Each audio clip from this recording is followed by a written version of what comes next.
उनको भी डर लगता है, ज्यादा कुछ बोले कल से भूखे पेट सोना पड़ेगा। रोटी देवी रूठ गई, रोटी कौन खिलाएगा, हमें कौन बनाना थे। रिंकू भैया कह रहे थे हमारे, हमें कछु बनावो नहीं आया महाराज, जूस बना लेते बस।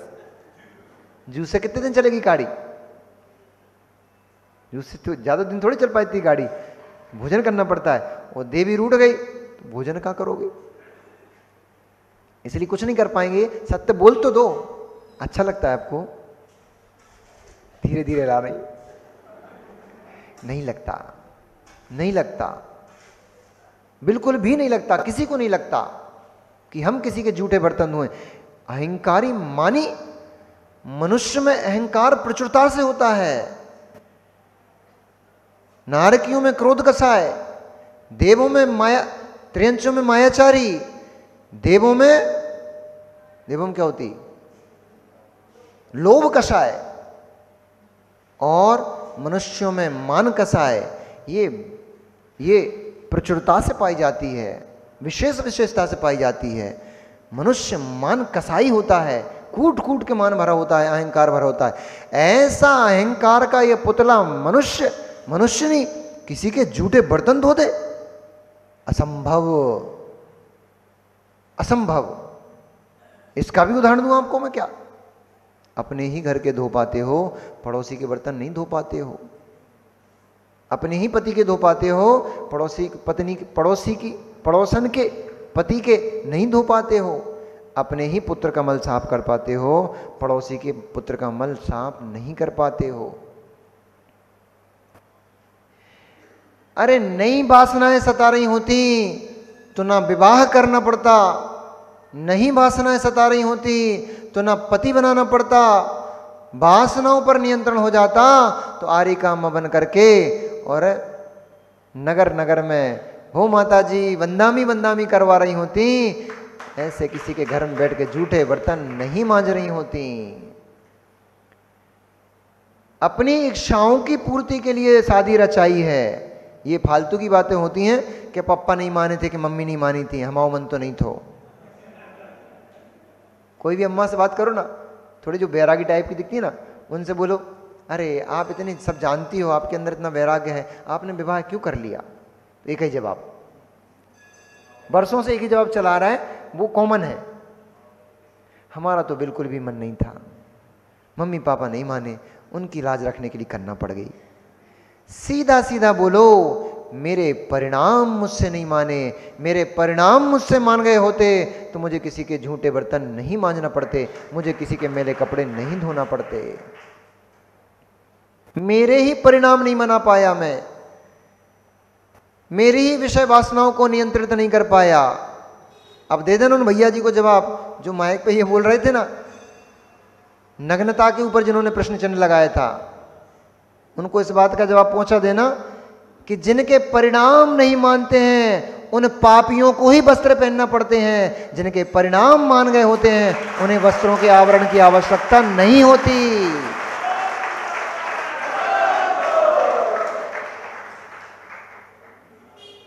उन्हें वस्त्रों की आवश्यकता पड़ती होती है जिनके अंदर वासनाएं का कीड़ा भरा पड़ा होता है, वह अंदर अंदर खोखला कर रहा होता है परिणामों को।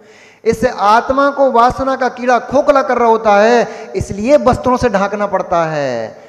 निर्ग्रंथ मुनिराज, निर्ग्रंथ मुनिराज, ओ क्या सोच पाओगे आप, आपकी बुद्धि कहां चल पाएगी। इस निर्ग्रंथ दशा को समझने के लिए प्रज्ञा चाहिए, बुद्धि चाहिए, बुद्धि की प्रखरता चाहिए। छोटी बुद्धि वालों को निर्ग्रंथता समझ में नहीं आने वाली। अहो धन्ना ते भगवंता, करोड़ों करोड़ों बार इन भगवंतों के चरणों में नमस्कार एक बार कर तो लो। ऐसे खोटे कली काल में, ऐसे पंचम काल में, जहां एक क्षण आपके परिणाम वासना रूप से समझ नहीं पा रहे हैं आपके, बड़ी बड़ी गद्दियों पे बैठकर बातें करना अलग बात है भैया। 1 घंटा ब्यूटी पार्लर में खूब समय दबा कर आए, सुंदर चेहरा चमका के आ गए, घुंघराले घुंघराले बड़े बड़े बाल कर लिए और गद्दी पे बैठ गए। गद्दी पे बैठ करके कुछ भी यदवत वदवा बोलने लग गए। ये आसान काम है, इसमें कुछ भी नहीं लगता है, कोई प्रज्ञा नहीं लगती है। मित्र 2 घंटे के लिए पूरे समाज के बीच में, पूरे देश के बीच में नंगा होके बैठ जाओ, पता पड़ जाएगा।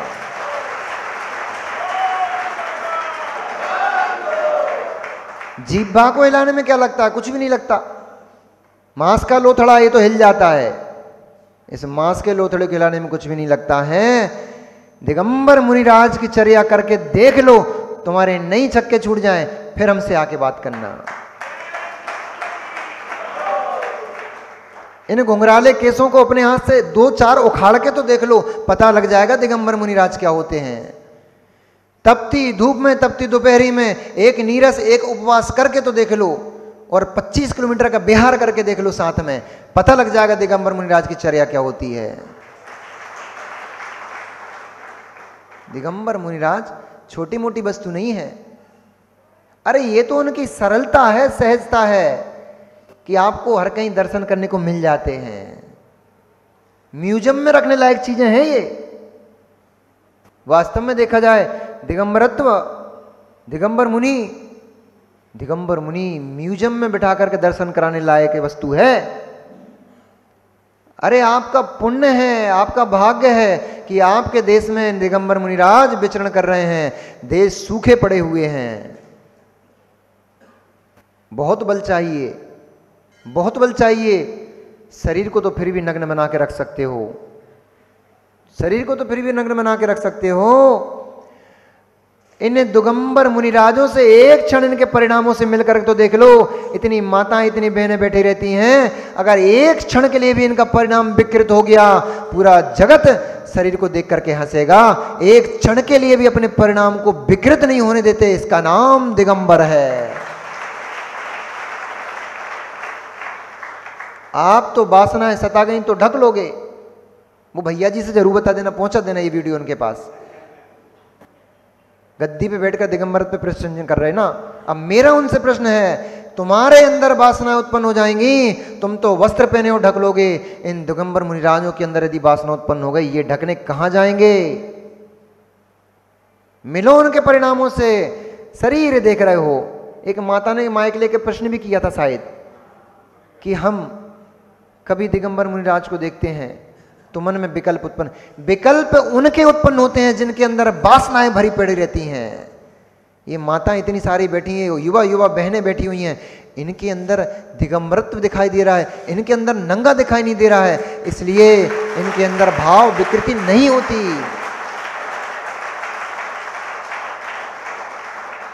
ये दिगंबरत्व की महिमा को जानती हैं, इसलिए इनके अंदर भाव विकृति उत्पन्न नहीं होती है। इनको तप दिखता है इसलिए भाव विकृति उत्पन्न नहीं होती है। इनको त्याग दिखता है इसलिए भाव विकृति नहीं होती है। इनको मुनिराज के परिणाम दिखाई देते हैं। ये मुनिराज, ये मुनिराज, ये मुनिराज छोटे से नन्हे से गोद में खिलाने लायक बालक जैसे होते हैं। इनके भाव अबोध बालक के समान इन मुनिराजों के भाव होते हैं। जैसे मां, अब मैं उस मां से प्रश्न पूछता हूं जिस मां ने ये प्रश्न किया था ना, सब पहुंचा देना भैया जरूर। उस मां से मेरा प्रश्न है कि जिस बालक को तुमने जन्म दिया था वो कपड़े पहन के आया था कि नंगा आया था?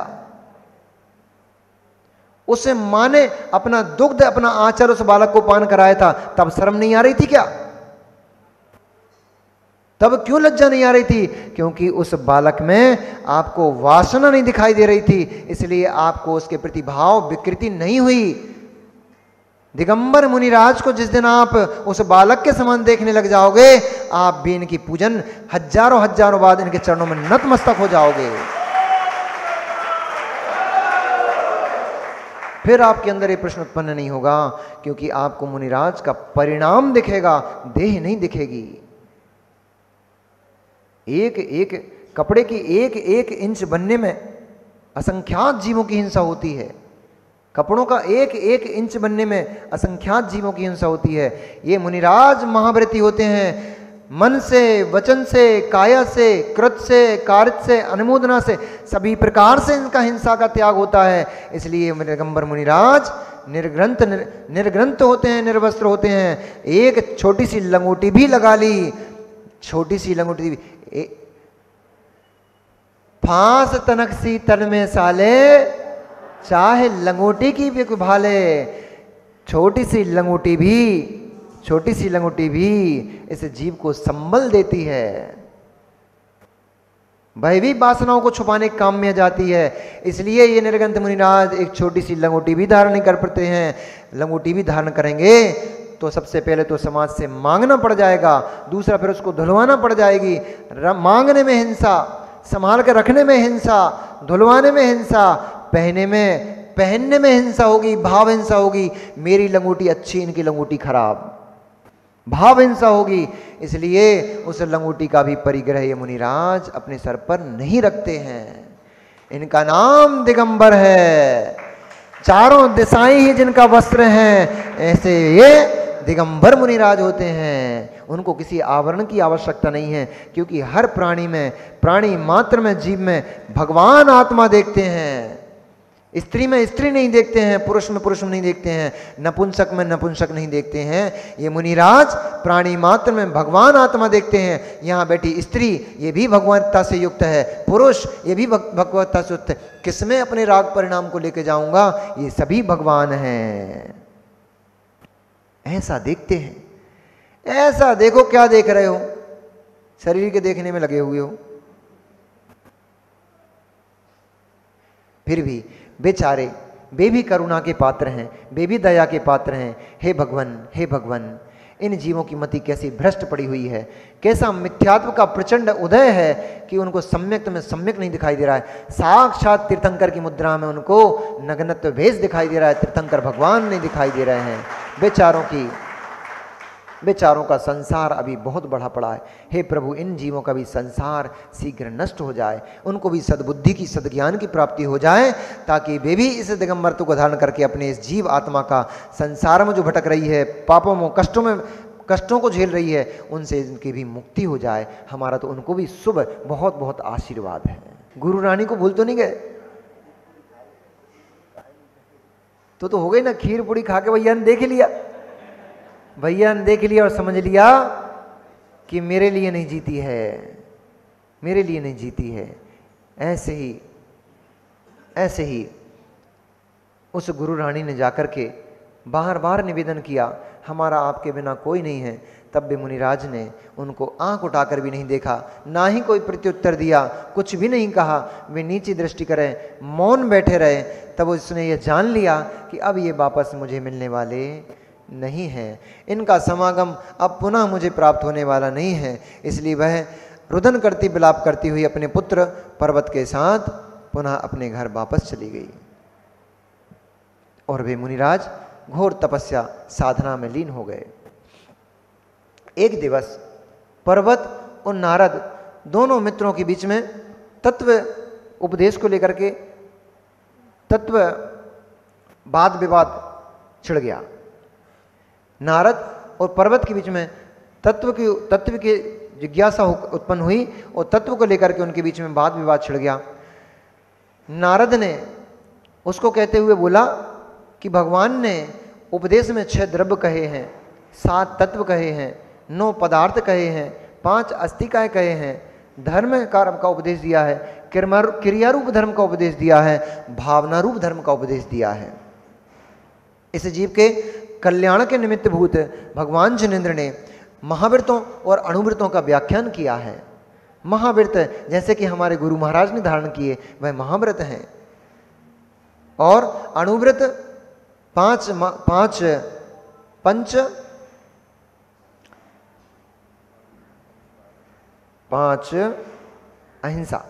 अहिंसा आदि 5 क्या कहलाते? 5 पाप का त्याग रूप।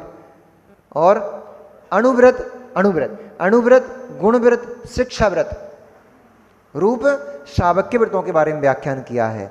अणुव्रत गुणव्रत शिक्षाव्रत रूप अणुव्रतों श्रावक्य व्रतों का व्याख्यान किया है। इसमें जो शिक्षाव्रत है, इस शिक्षाव्रत में अतिथि संविभाग नाम का एक व्रत कहा गया है। उस अतिथि संविभाग व्रत में दान आदि देना, भगवान जिनेन्द्र की अर्चना करना, यज्ञ आदि करना, ये सब उसी में समाहित किया गया है।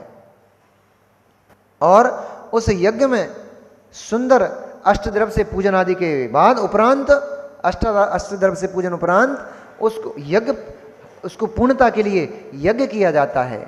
उस यज्ञ में प्राचीन धान आदि से जौ आदि से होम दिया जाता है। ऐसा वर्णन पर्वत कर ही रहा था, नारद कर ही रहा था, तुरंत पर्वत ने बीच में टोकते हुए बोला, हे नारद, तू मिथ्या वचन कर रहा है।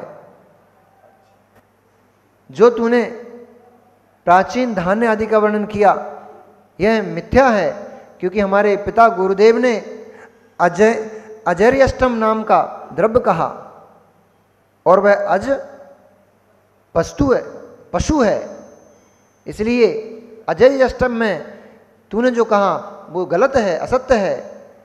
जौ अथवा पुराना धान्य नहीं, अजर्यष्टम का अर्थ बकरा है, यानी कि कोई पशु है, उसको उसमें पूर्ण आहुति दी जाती है, तब आपका यज्ञ पूर्ण होता है। तब नारद ने कहा, अरे पर्वत, मांस भक्षण करने से, मदिरा आदि का पान करने से पिता के जाने के गम में तू पागल हो गया है, और मांस आदि अभक्ष पदार्थों का सेवन करने से तेरी बुद्धि भ्रष्ट होने लग गई है। मदिरा आदि को पान करने से तू धर्म कर्म से च्युत हो गया है, इसलिए तू भूल गया है। आपके पिता यानी हमारे गुरुदेव, उन्होंने अज का अर्थ प्राचीन धान्य कहा था, ना कि पशु कहा था, और तू निर्लज्ज पशु को बलि चढ़ाने का बोलता है, पशु को हवन में यज्ञ में डालने का बोलता है। पशु जीव है, जीव का वध होने से उसको कष्ट होता है, और उसको कष्ट होने से, उसके प्राण निकलने से उसके जो परिणाम होते हैं वो आकुल व्याकुल होते हैं, इससे उस बेचारे जीव की दुर्गति हो जाती है। तो ऐसी पाप रूप क्रिया धर्म होने लग जाएगी, तो फिर धर्म की क्रिया को कौन पुण्य कहेगा, धर्म कहेगा। इसलिए तू मिथ्या कथन कर रहा है, अपने कथन को ठीक कर। ऐसा बोलना तुझ ज्ञानी के लिए उचित नहीं है। तब उसने बहस करते हुए पुनः पर्वत ने अपने पक्ष को मजबूत करते हुए कहा कि हे दुष्ट, तू मुझसे द्वेष रखता है, क्योंकि मैं ब्राह्मण पुत्र हूं इसलिए, और मेरे पिता ने ही हम दोनों को ज्ञान दिया है, इसलिए तुझे मुझसे द्वेष है। इस बुद्धि से आकर के तू अज का अर्थ गलत निकाल रहा है और भोरे लोगों को तू भटका रहा है, लेकिन सत्य अर्थ तू छुपा नहीं सकता। तब नारद ने कहा, हे पर्वत, पाप से भयभीत हो, पाप से डर। हिंसा पुण्य नहीं होती है, हिंसा धर्म नहीं होती है, और हिंसा करने से, नियम से, जीव का वध होने से उसमें पाप का ही बंध होता है। तब उस पर्वत ने कहा, ठीक है, यदि तू नहीं मानता तो हमारे साथ हमारा एक और मित्र था जिसका नाम वसु है, हम चलते हैं वसु के पास। अब तो वसु राजा हो गया है, और उसके जो ययाति राजा थे उन्होंने वसु को राजा बना दिया था, और जो क्षीर कदम्बक ब्राह्मण थे, मुनिराज हो गए थे, उनके साथ उनको मुनि हुआ देख करके वह ययाति भी उनके साथ ही मुनि हो गया था। इसलिए राजा को, वसु को राजपाट दे करके वह भी चले गए थे। तो उसने कहा कि राजा, अब तो वसु तो अब राजा हो गया है, इसलिए वह सही न्याय करेंगे। उन्होंने हमारे साथ पठन पाठन भी किया है और राजा भी हैं, इसलिए वही न्याय करेंगे कि वास्तव में अज का अर्थ क्या है। इतना कहकर, हाँ, निर्णय कल होगा, क्योंकि अब संध्या हो गई है, संध्या को राजा मिल नहीं पाएगा, इसलिए निर्णय कल होगा, और कल जो असत्य ठहराया जाएगा उसकी राजा की कटार से जिह्वा निकाल दी जाएगी, उसका मुख जिह्वा विहीन कर दिया जाएगा। मुझे स्वीकार है। नारद ने कहा, मुझे स्वीकार है। ऐसा कहते हुए नारद अन्य स्थान पर चला गया, पर्वत अपने घर वापस चला गया। घर जाकर के उसने मां को ये पूरा वृत्तांत सुनाया। मां चीख पड़ी। मां ने कहा, हे दुष्ट, तूने ये क्या अनर्थ कर दिया। मां ब्राह्मणी थी, सही अर्थ को जानती थी, व्याकरण की ज्ञाता थी वह, और फिर उसने अपने पति क्षीर कदम्बक से कई बार सुना था, हवन आदि के लिए कई बार उसने होम सामग्री लाकर भी दी थी, इसलिए उसको मालूम था अजय अर्थम का अर्थ पुराना जौ है, पुराना धान है, ना कि पशु है। उसने कहा, हे नीच, तूने ये क्या कर डाला। हाय हाय, मैं मैं दुष्ट कर्मिणी, मेरा पाप कर्म का उदय, मुझे पति छोड़कर चला गया। एक तो मैं वैसे ही पति के द्वारा त्यक्त कष्ट को भोग रही हूं, कल तेरा और जीवा हरण हो जाएगा, तू और मृत्यु को प्राप्त हो गया। अब मेरा संसार में कौन सहारा बचेगा।